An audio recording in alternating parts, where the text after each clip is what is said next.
যিমান কমপ্লেইন হৈছে মোৰে অৰ্ডাৰত হৈছে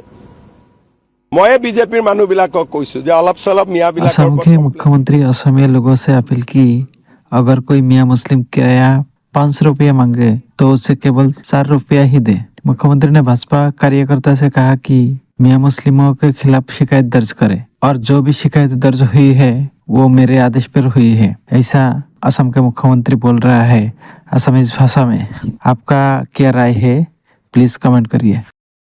যিমান কমপ্লেইন হৈছে মোৰে অৰ্ডাৰত হৈছে মই बीजेपीर মানুহবিলাকক কৈছো যে অলপ চলপ মিয়া বিলাকৰ ওপৰত কমপ্লেইন দি থাকক এটোত কোনো তাত লুকুৱাবলগীয়া একো নাই মই মিটিং পাতিছো মই ভিডিঅ' কনফাৰেন্স কৰিছো আৰু মই কৈছো সকলোকে যত যিমান পাৰে ফৰ্ম 7 ঢালক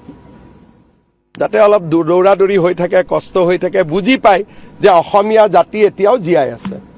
ইয়াত এটা কংগ্ৰেছৰ আপত্তি থাকিলেও থাকিব আৰু মই কি কৰিব পাৰো কৰক না কি আছে ক কেছ দিয়ক পুলিচে বিচাৰ কৰিব কিন্তু মিয়াকেতো কষ্ট দিব গৈছিল নহয় গতিকে যোনে যেনেকে পাৰে মিয়া কষ্ট দিয়ক না আপুনিও দিয়ক না ৰিক্সাত উঠিলে 5 টকা ভাড়া হলে 4 টকা দি দিব কষ্ট খালেহে অসমৰ পৰা যাব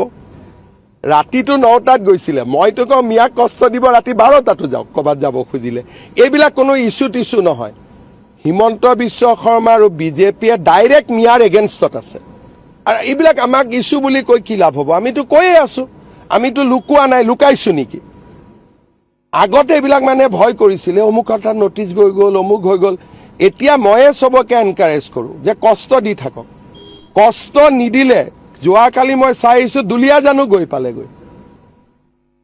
কালি মই চাই আহিছো দুলিয়াজানতো গৈ বহিলেগৈ হয় না বিমল কালি কৈ আছিলে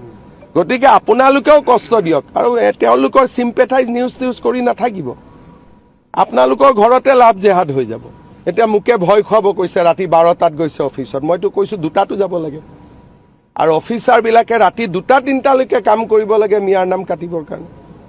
যদি পাৰে গতিকে ইয়াত লাজ কৰিবলগীয়া কি কথা আছে আমাৰ দৰে যদি যুজিলেহেঁতেন মিয়াৰ লগত অসমখনৰ পৰিৱেশ এনেকুৱা নহ'লেহেঁতেন আগতে যদি যুজিলেহেঁতেন কংগ্ৰেছে নুযুজিলে বুলি হেনেকুৱা হ'ল